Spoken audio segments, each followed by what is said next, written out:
어린이 주일에 하나님께서 우리에게 주신 말씀 시편 127편 1절부터 5절까지 말씀 함께 읽도록 하겠습니다. 시작. 여호와께서 집을 세우지 아니하시면 세우는 자의 수고가 헛되며 여호와께서 성을 지키지 아니하시면 파수꾼의 깨어 있음이 헛되도다. 너희가 일찍 일어나고 늦게 누우며 수고의 떡을 먹음이 헛되도다. 그러므로 여호와께서 그의 사랑하시는 자에게는 잠을 주시는도다. 보라, 자식들은 여호와의 기업이요 태 열매는 그의 상급이로다. 젊은 자의 자식은 장사의 수중의 화살 같으니 이것이 그의 화살통에 가득한 자는 복되도다. 그들이 성문에서 그들의 원수와 담판할 때에 수치를 당하지 아니하리로다. 아멘. 마가복음 10장 14절 말씀해 보시면 예수님의 축복을 기대하며 아이들을 데리고 예수님께로 오는 부모들과 아이들을 막아서는 제자들의 모습이 나옵니다.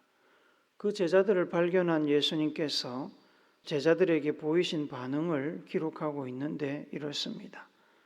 예수께서 보시고 노하시어 이르시되 어린아이들이 내게 오는 것을 용납하고 금하지 말라.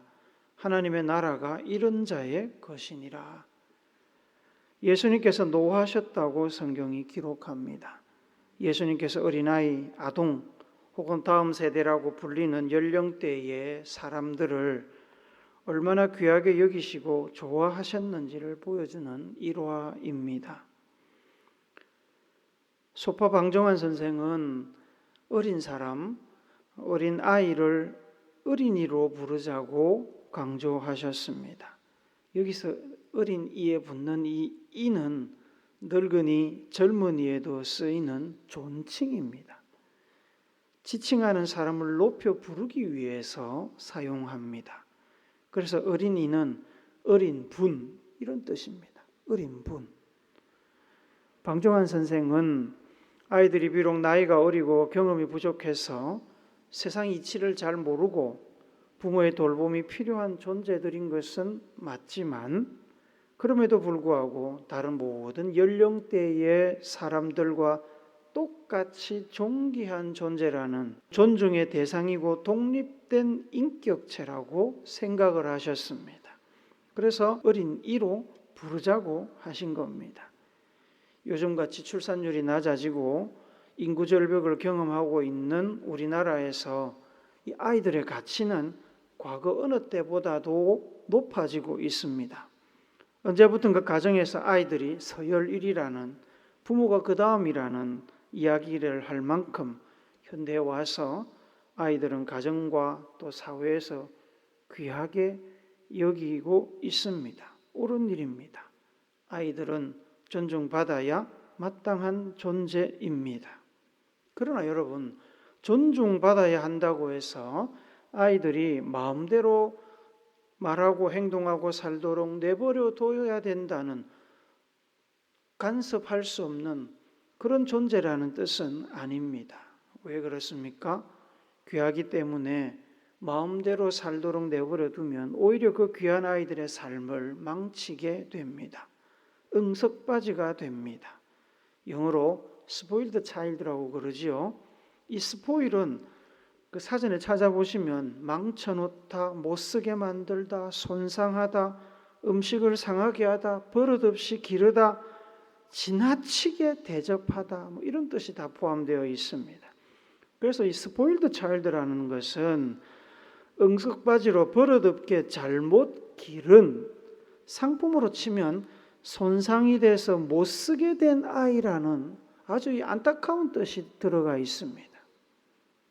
귀한 자식일수록 엄하게 키우라는 선현들의 말씀이 있습니다. 성경도 마찬가지입니다. 잠언서 29장 15절 말씀에 보면 같이 읽어봅시다. 시작.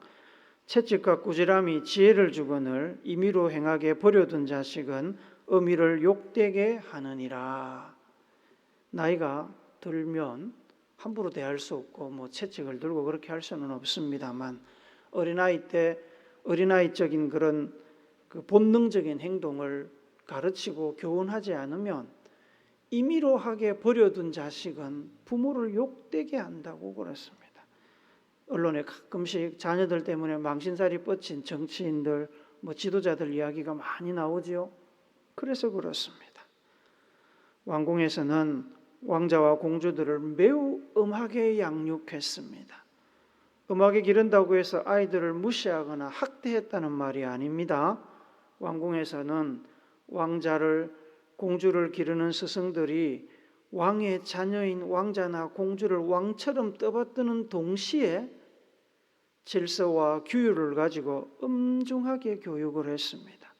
스포일드 차일드가 아니라 나라와 백성을 책임질 왕이 되기에 손색이 없는 훈련되고 다듬어진 인물로 길러냈다는 말입니다. 요한복음 1장 12절 말씀해 보시면 예수님께서는 이렇게 이야기를 하십니다. 영접하는 자, 곧 그 이름을 믿는 자들에게는 하나님의 자녀가 되는 권세를 주셨으니, 예수님을 믿는 자녀들은 단순히 부모의 아이들이 아니라 우주의 왕이신 하나님의 자녀들입니다. 그래서 부모들은 이 자녀들을 하나님의 품격에 맞게 훈련하고 다듬어서 귀한 자녀들로 양육해야 됩니다. 오늘은 어린이 주일입니다. 우리 총회 달력에 보니까 이번 주가 어린이 주일이고 다음 주가 어버이 주일이고 그 다음 주가 청년 주일입니다. 그런데 청소년 주일이 없어. 그래서 우리는 이 어린이 주일을 아동 청소년 주일 이렇게 바꾸면 어떨까 하는 생각을 해봤습니다. 오늘은 시편 127편 말씀 우리가 읽었는데, 이 말씀을 통해서 우리 자녀들을 하나님의 거룩한 자녀로 잘 양육하기 위해서 마땅히 가르쳐야 할 몇 가지를 나누도록 합니다. 첫째로 우리가 자녀들에게 가르쳐야 할 것은 여호와 하나님께서 집을 세우지 않으시면 모든 세우는 노력이 헛되다는 사실입니다. 1절 우리 다시 한번 읽어봅시다. 1절 말씀 시작. 여호와께서 집을 세우지 아니하시면 세우는 자의 수고가 헛되며 여호와께서 성을 지키지 아니하시면 파수꾼의 깨어있음이 헛되도다. 집을 세운다는 말은 복합적인 의미가 있습니다. 일반적으로 집을 세운다라고 말할 때는 집 건물을 건축한다는 뜻입니다만, 이 시편에서 집을 세운다는 말은 또 두 가지 의미가 있습니다. 첫째 의미는 집안을 일으킨다는 의미입니다. 가문을 세운다고 우리가 보통 이야기를 하지요. 결혼, 자녀 양육, 사업과 대인관계 등을 통해서 국가, 경제, 교육 등 다양한 면에서 영향력을 발휘하는 앞서가고 존중받는 집안을 세운다는 말입니다.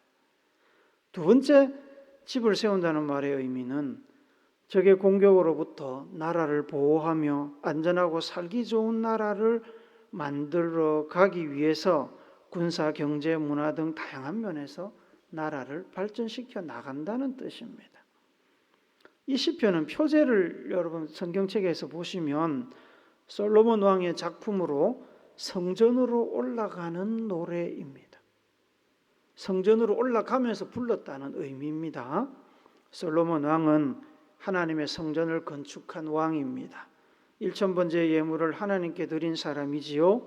하나님 앞으로 나가는 그의 소원은 단 한 가지였습니다.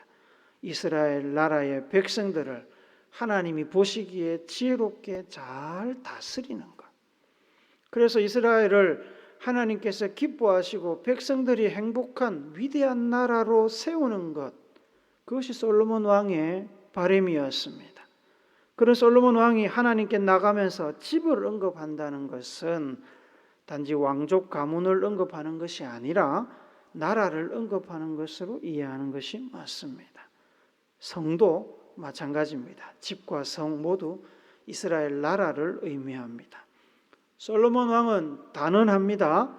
여호와께서 집을 세우지 않으시면 집을 세우려는 노력, 집을 세우려는 사람들의 수고, 잠도 자지 않고 적들의 침입으로부터 성을 지키는 군사들의 충성과 노력, 하루 종일 일하고 잘 먹고 마시는 것도 헛된 일이라는 겁니다. 가치가 없는 일이라는 게 아닙니다. 하나님께서 함께하지 않으시면 언제든지 무너질 수 있는 모래성과 같은 결과적으로 헛된 일이 될 수 있다는 겁니다. 1절 2절에서 솔로몬은 3번이나 헛되다는 말을 반복하고 있습니다. 어디서 본 듯한 표현입니다. 전도서 1장 2절 말씀 같이 읽어봅시다. 시작. 전도자가 이르되 헛되고 헛되며 헛되고 헛되니 모든 것이 헛되도다.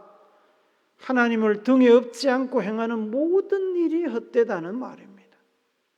아무리 강한 군사가 지켰어도 여러분 로마는 멸망했고요. 몽골도 멸망했고 고구려도 멸망했습니다. 아무리 돈이 많아도 죽음을 피할 수 없고 접신물에도 사람이 빠져 죽습니다. 한 집안의 명예와 건세도 순식간에 나락으로 떨어집니다. 자녀들은 미래에 대한 큰 꿈을 꾸며 행복한 가정을 이루고 가치 있는 삶을 살기 위해 무엇을 어떻게 해야 될지 늘 고민하며 찾습니다. 방황도 하고 실수도 하지만 그러한 과정을 거치면서 성장하고 성공을 향해서 나아갑니다. 부모님이 물려주신 가문과 기업을 이어받기도 하고 하나님이 주신 재능과 달란트를 가지고 열심히 자수성가하기도 하고 그렇게 해서 더 화려하고 멋진 인생을 살기를 기대합니다. 이렇게 미래에 대한 소망을 가지고 우리의 자녀들, 살 날이 많은 우리의 자녀들은 열심히 삽니다. 그렇게 열심히 살 때 반드시 기억해야 됩니다. 여호와께서 집을 세우지 아니하시면 여러분들의 수고와 노력이 헛되이 무너질 수 있습니다. 공든 탑도 무너집니다. 밑에 있는 돌 하나만 빼면 무너집니다. 집을 세우든 나라나 기업을 경영하든 꿈을 이루기 위해서 달려가든 하나님께 맡기고 하나님을 의지해야 하나님이 지키시고 보호하십니다.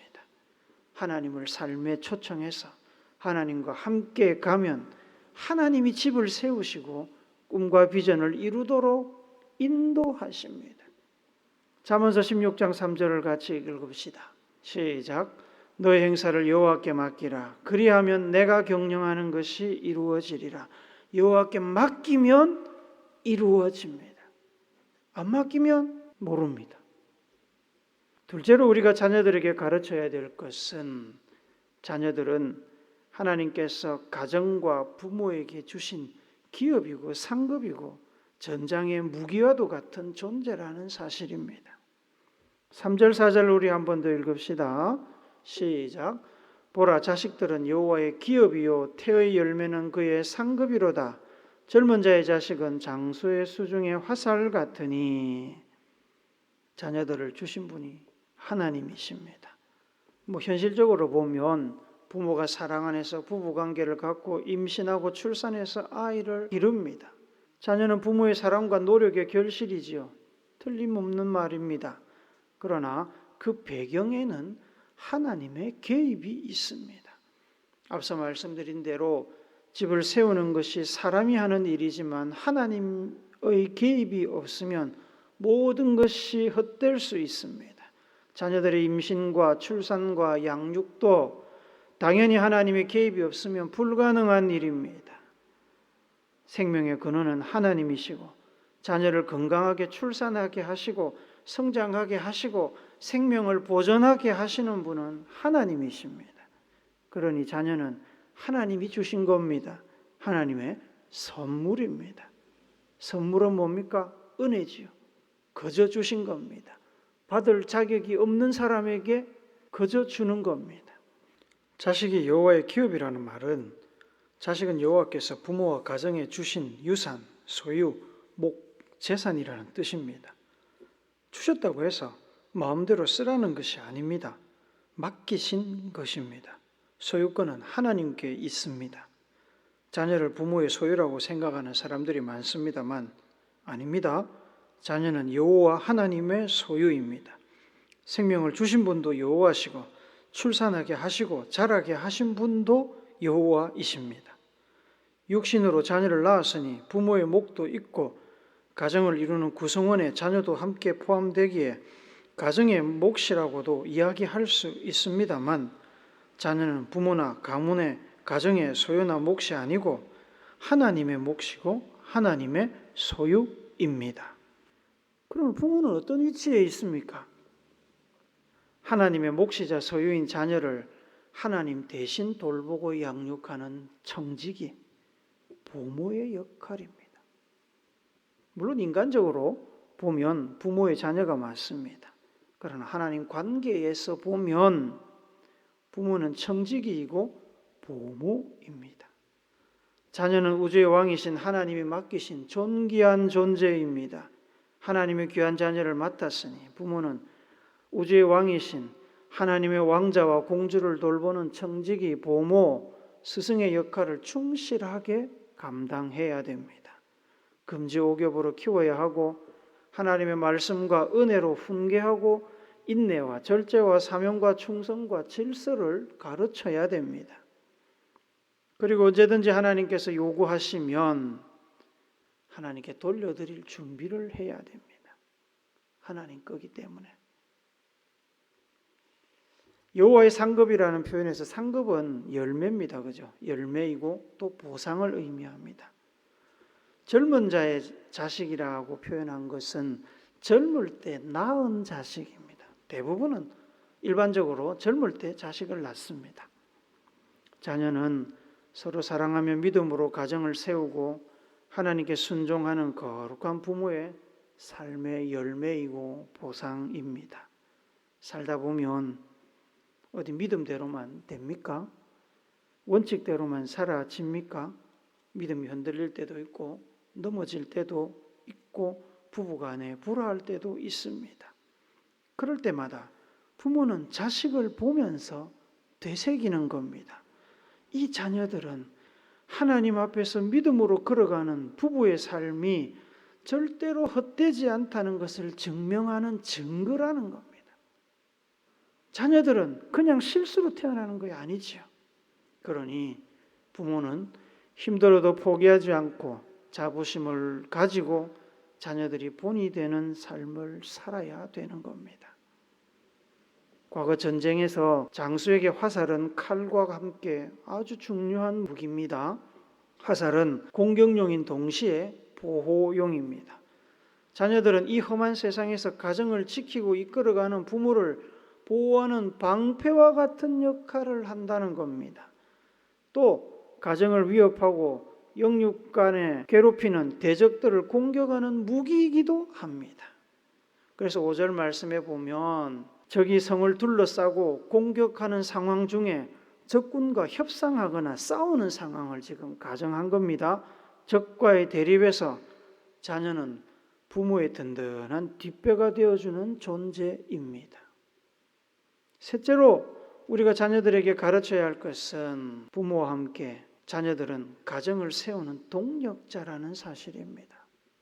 하나님의 기업이자 선물이자 보상이자 하나님의 아들, 딸인 자녀들을 청지기로서 책임지고 귀하게 양육해야 되는 것은 부모의 사명입니다.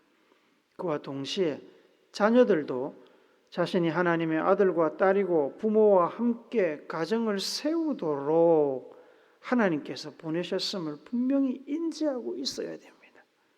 가정을 세우는 것은 어느 한쪽의 일방적인 헌신과 책임으로 되는 것이 아니지요.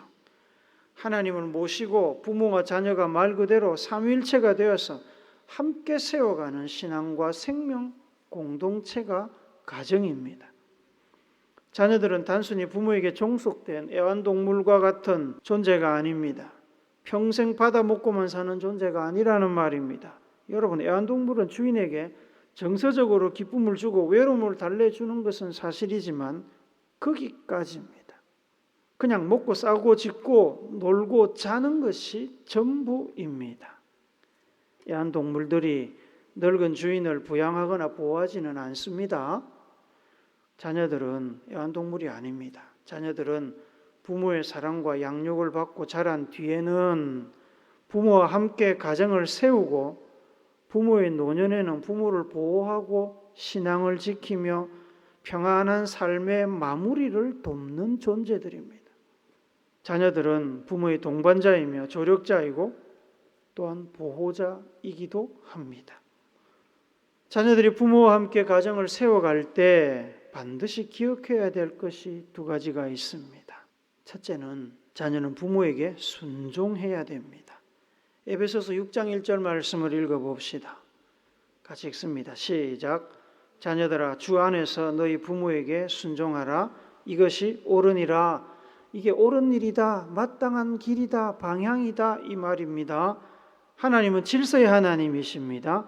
가정에서도 질서는 서야 됩니다. 의견이 달라서 의논할 수 있습니다. 논쟁할 수 있습니다.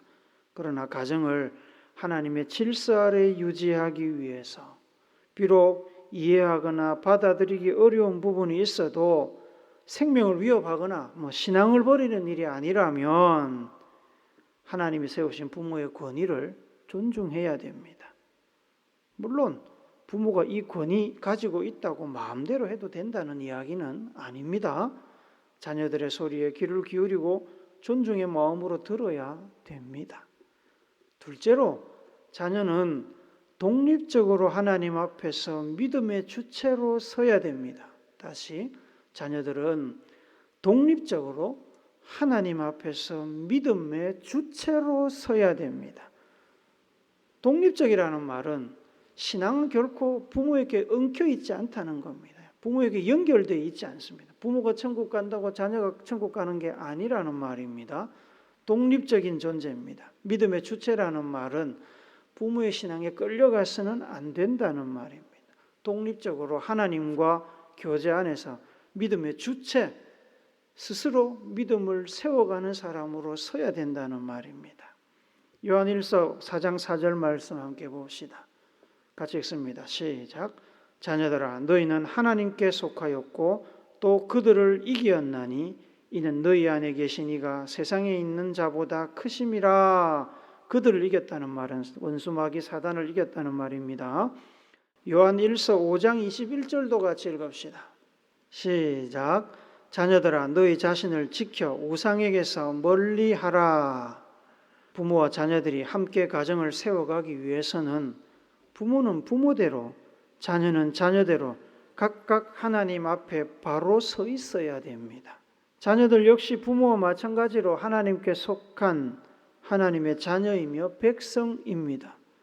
구원자이신 예수님께서 늘 삶 속에 머무시도록 예수님을 인정하고 순종하는 거룩한 신앙생활을 해야 됩니다. 세상이 얼마나 신앙을 유혹하고 흔드는 것이 많습니까? 부모에게 신앙을 기댈 수 없습니다. 마찬가지입니다. 자녀들에게 부모가 기댈 수도 없습니다. 신앙은 철저하게 개인의 영역입니다. 우상을 멀리하고 유혹을 이기는 것도 부모이든 자녀이든 결국 스스로 책임져야 할 일입니다. 도와줄 수 있습니다. 권면할 수 있습니다. 강권할 수 있습니다만 결국에 스스로 책임져야 됩니다. 자녀는 각자의 신앙으로 굳건히 서서 서로에게 신앙적으로 현실적으로 도움을 주며 가정을 세워가는 동력자입니다. 사랑하는 우물교회 성도 여러분, 우리는 모두 누군가의 자녀이고 누군가의 부모이기도 합니다. 부모를 통해 대물림되는 신앙과 사랑으로 믿음의 가정을 세우는 것은 부모의 역할인 동시에 자녀의 역할이기도 합니다. 부모는 자녀들에게 마땅히 가르칠 것을 가르쳐야 되고 자녀들은 마땅히 배워야 될 것을 배워야 합니다. 그래야 동력자로서 조력자로서 부모와 함께 하나님의 뜻을 따르는 믿음의 가정을 세워갈 수 있습니다. 우리는 모두 기억해야 됩니다.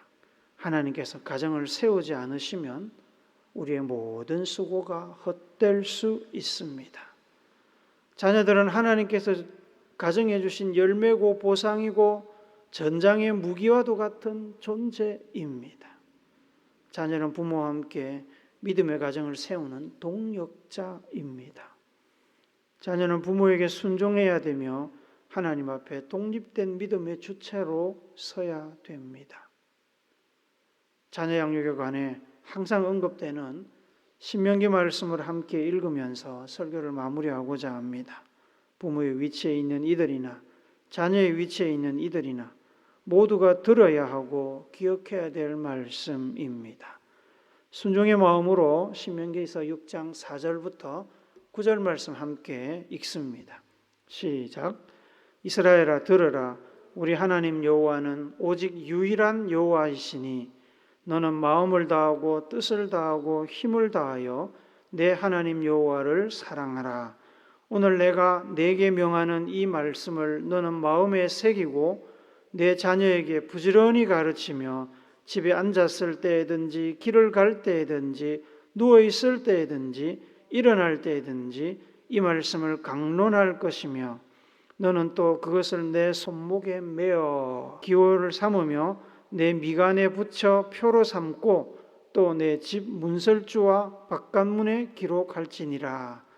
약속의 말씀에 순종하는 이들에게 주시는 하나님의 복이 우리 모두의 가정과 우리의 자녀들이 세울 미래의 가정 위에 충만하기를 예수님의 이름으로 축복합니다. 아멘.